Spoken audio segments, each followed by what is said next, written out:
YouTube, another week, another hot takes, starting off real strong with this one. This hot take, I'm nervous for healing to be nerfed in the game. While I do agree that there is too much healing in the game, there's also a lot of damage as well. I feel like reducing healing numbers without reducing damage would become unfun for DPS and tank players very quickly. Seems like a very fine line of too much healing or not enough. This take is with reducing increasing damage, or sorry, reducing healing. Reducing damage is not the play. That is a hot take because if you remove any sort of the DPS breakpoints, they're actually just a cosmetic rule, more so than before. Now, to counteract this take though, with healing to be nerfed, you said that you agree there's too much healing. I actually think it's the opposite. The whole healing creep debacle has sort of actually toned down a bit, because one of the biggest culprits of that argument a few months ago was the Illari single target beam and pylon plus Lifeweaver at the same time. But now that Illari's pylon heals 25% less, it used to be 40 HP, now it's 30 HP per pump, right? That's a 25% nerf. The healing beam also got nerfed a little bit as well at that time. I don't actually think healing is insanely inflated in that capacity anymore. However, now the argument is more of the Suzu. Actually, well, now if we think about it, Suzu has random healing on it. That's still creeped up. But I think if you remove the random bonus healing you get from Protection Suzu, which is plus 30. So right now Suzu heals 110 HP. It used to be 50 HP, but now it heals 110 if you heal any sort of negative effect. That's a little too high. Everything else kind of feels like it's toned down a little bit. Everyone's just bitching about, Suzu's invulnerability, that healing, and anti-nade. Anti-nade just got nerfed a little bit this patch from 3.5 to 3 seconds. So I mean, it's less of the healing sustain and more about all the immortality, because a lot of the bitching also comes from perhaps maybe Genji or Tracers, where they can't complete, or Doomfist players, if they can't complete a kill, it's less about the instant healing and more about either a combination of Suzu, Bap Lamp, maybe nanoing someone for the tankiness. All those things combined. I think we're actually okay in the healing department right now. Maybe we just tone down a little bit of the invulnerability, just a little bit, a tweak. And that's all. In the Suzu. That's all I have to say on that matter. Next hot take. I know Blizzard is already reworking Reaper, but I think an exceptional rework would be having his Wraith form be on a meter, kind of like a Hog and Moira's heal meter. Once it runs dry, he can't Wraith anymore until it recharges. Again, this might seem broken, so to counter it, put Wraith on a 3-second cooldown. I think this change would make Reaper feel like the Reaper we see in the cinematics.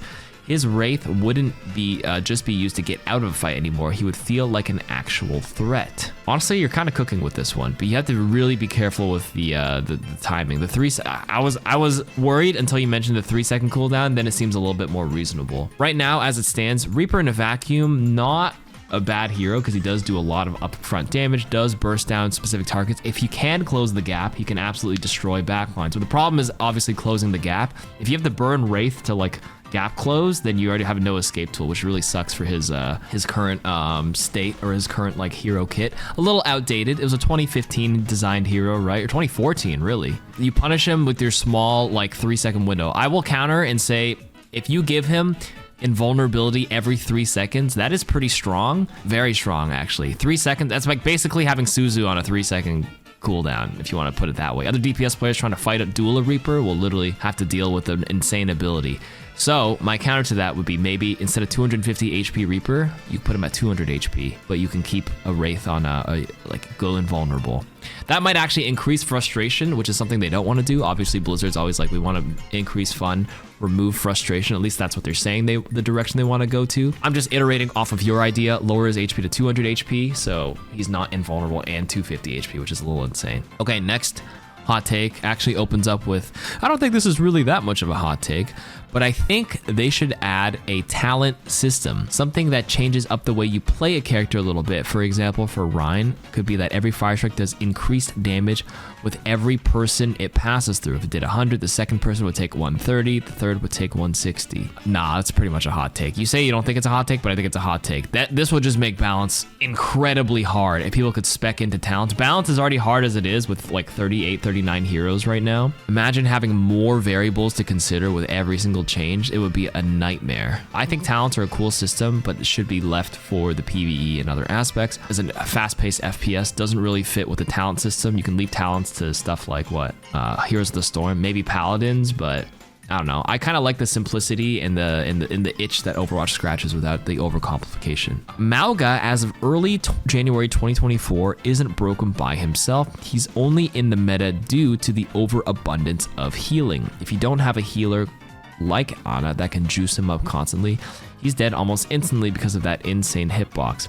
I think people who are complaining about Mauga are overlooking the root cause of the issue, bracket supports. The same thing happened with Orisa. When the tanks get nerfed due to overabundance of healing, it makes the tanks horrible to play because you can't do anything. Mild take, I would say it's actually all the factors combined. It's healing, but not just from supports like Ana. I would actually argue it's his own lifesteal and sustain built into his kit. Right? If you would do the math, right now he got nerfed as of 2 days ago, but it was a 70% lifesteal on Cardiac Overdrive. 70% lifesteal for him and his team. That's heal creep for the team. Plus he gains overhealth on crits, so he's kind of like double dipping due to his passive because he's burning and critting the enemy tank. So he's double dipping on sustain, and then the overhealth is stacked on top of his armor layer, which just makes him extremely, extremely durable. And also your example of Ana, I wouldn't even say Ana's the biggest culprit with Mauga.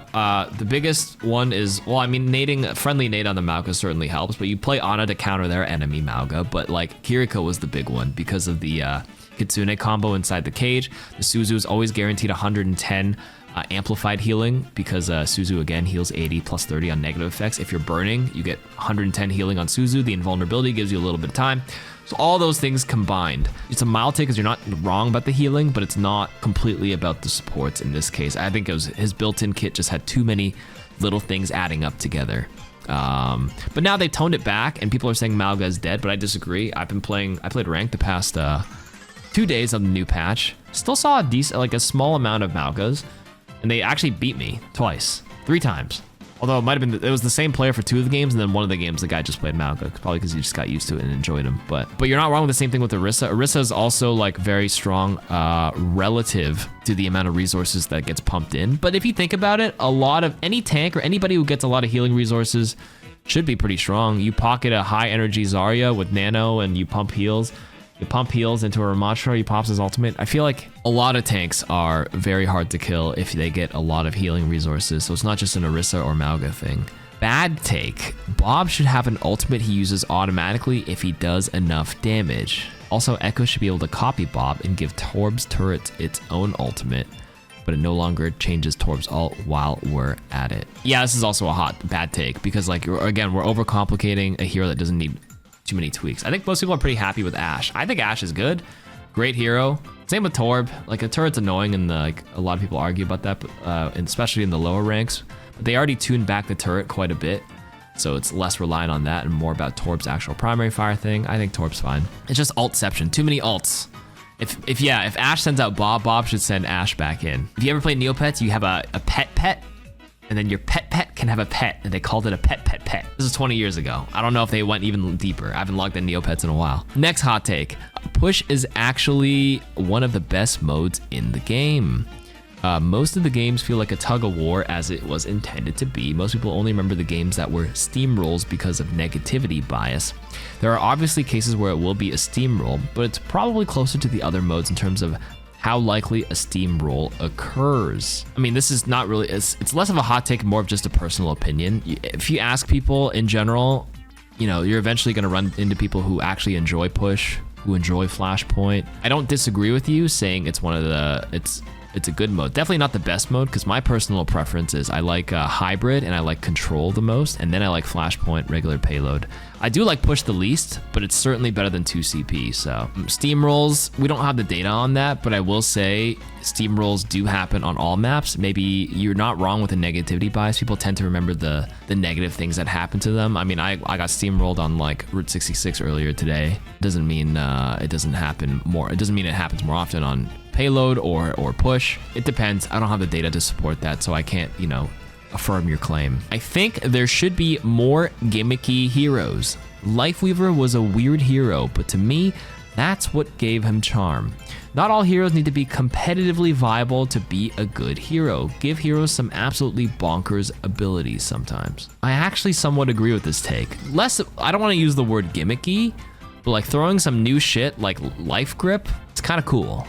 He's not even that popular, but like Life Grip is considered trash actually on release, even with these abilities. But these fun abilities can make Overwatch a lot of fun for a lot of players, right? And people find different heroes they resonate with, which is why I always argue that you don't have to overcomplicate Moira. You don't have to change simple heroes that may not be competitively viable, like Lifeweaver, Moira, or whatever. But if people enjoy playing the hero for the fun factor, I think that's fine. You can have heroes in the game that are just never really picked. If you look at games like League of Legends with 100+ legends, some people will never play them in ranked, in the high ranks, because it's not competitively viable, but that doesn't stop people from just playing because they like the kit. And I think it's okay for games to have this. They just need to have a certain power level where if you're really skilled at the hero, you can't get extreme value from. That's the competitive balance for it. But some things are impossible if the kit is already built where you naturally can't have high skill expression based on the way it's built, like Moira. With reasonable tracking and sucking, like it's very easy to do that and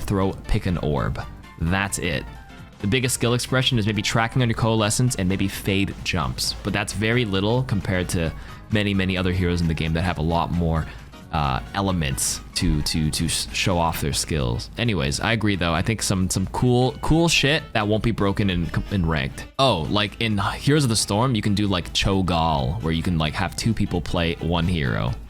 Okay, that one's a little too extreme for an FPS. Maybe someone like, what was it? What was that Dota character that has like different combos where you can do like 20 different abilities? Invoker? No, some wacky shit like that. Oh, it's my editor. What does this take? Lucio should not be able to beat in Sigma's ult. When he jumps from high ground, he has to hit the ground for the ultimate to cast. By this logic, Rein should be able to shatter while in Sig's ult. Wait, you're kind of cooking with this. Not a bad take. I've always had... It is a little bizarre that you're allowed to Lucio beat mid-air. They do it for competitive reasons, but like, if Lucio's able to beat in mid-air, you should be able to do any sort of ground required, like a ground prerequisite ultimate. If you can beat mid-air, you should be able to shatter mid-air, which gives Rein another element of surprise against a floating Sigma lifting you up, just getting shattered mid-air. Like, he wouldn't be able to hit many people on the team, but if the Sigma happens to be flying in front of him, if he makes the mistake, listen, you might have, you cooked with this one. I actually agree. Is there any other sort of ground-based hero? Listen, if we throw Bob and he starts walking in the gravitational pull, an air shatter. Something like that.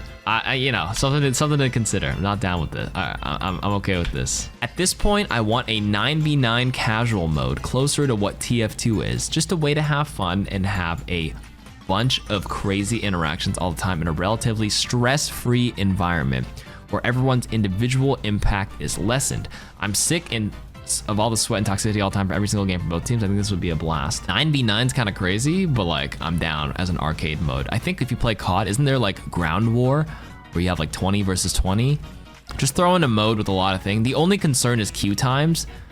The queue times would be a little insane, and Overwatch maps are generally really small. You'd have to reserve 9v9 into like, hello. Yes, my dog is saying hello. You have to reserve it for a big map. Hey, it's the dog treats I ate last time. Wait, pause. You a good girl? Are you a good puppy? And by puppy, my senior dog? Are you talking about this in my hand? Oh, no, I'm just kidding. Oh wait, she actually thought I ate it. Wait, hold on. I'm not gonna eat it again. You smell it in my breath?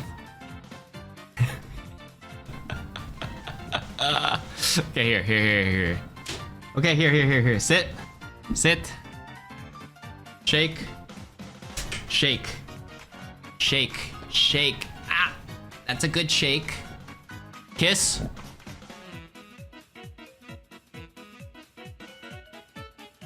She did not come to play. Okay, sorry. Let's do this last hot take. Sorry for, I mean, you can keep like 2 seconds of that in trained when you edit this. Symmetra has always been evolving, but backwards. She should have turned into a support that ramps up her old lock-on beam against enemies and increase the heal or damage when she does so. Then she can hand out shields again. Her turrets can be her main source of damage, and she could have her utility teleport. Alternatively, she could turn her team's health into regenerating shields as an ultimate. Right now, she's a weird hodgepodge of... I've never heard that word before. Is that slang or is that a real word in the Webster Dictionary or Oxford Dictionary? She's a weird hodgepodge of utility features that feels like a support cosplaying as a DPS. And her whole kit was meant to be designed around hard light, but now she's a laser person. All right, this is like too much. This is going too far back in time with right now supports need to have some sort of healing capability. Dishing out shields is a little bit in the past right now. Also, I bring the definition of hodgepodge. Thank you. She does have a utility, like as a DPS, she does have a utility-based ultimate with the wall. Most DPSs have like a very offensive ultimate. Hers is a little defensive, but I think that's her niche. Like this was kind of the consequence of mashing together the defense and the offense categories back in Overwatch 1. She has been evolving, but I don't think she's going backwards. If anything, you're taking this idea of what you want Sim, that's going backwards, because that's pretty much what she used to be like. You know, maybe I don't want to speak for them, but I think they are okay with this version of Sim. This is probably better than a lot of the previous ones. She's still at this point a little nichey, and I think that's just kind of like the way she stands based on her kit design. She has to be up close with the laser. She's definitely better than she was. Is there any Sim mains here? Like, I don't want to go back to the old lock-on beam. That didn't feel very good. That's too simple. Things like Moira beam and like Sim beam, latching on for free, throwing the shield thing. I thought that old Sim, as a non-Sim player, was boring. It meant I never played her. It was a lot less skill representation. And I think being a bit more creative with the turrets and the teleporter is a cool part of her kit. So, and having TP not as an ultimate, because back then you had to choose, right, between using a teleporter or a shield generator. Maybe we can look back on it later, but she's evolved with the game and she still has a place. I think a rework is necessary if they've kind of really lost her identity, and I can't see a scenario where it actually fits in. And right now, a lot less people are playing Reaper. Some pro teams will because of the close coordination, but Reaper's kind of lost his essence. That's why they rework Sombra, Roadhog as well. Ball needs a little bit of juice as well. But yeah, that is all for the hot takes of this episode. Thank you all for watching.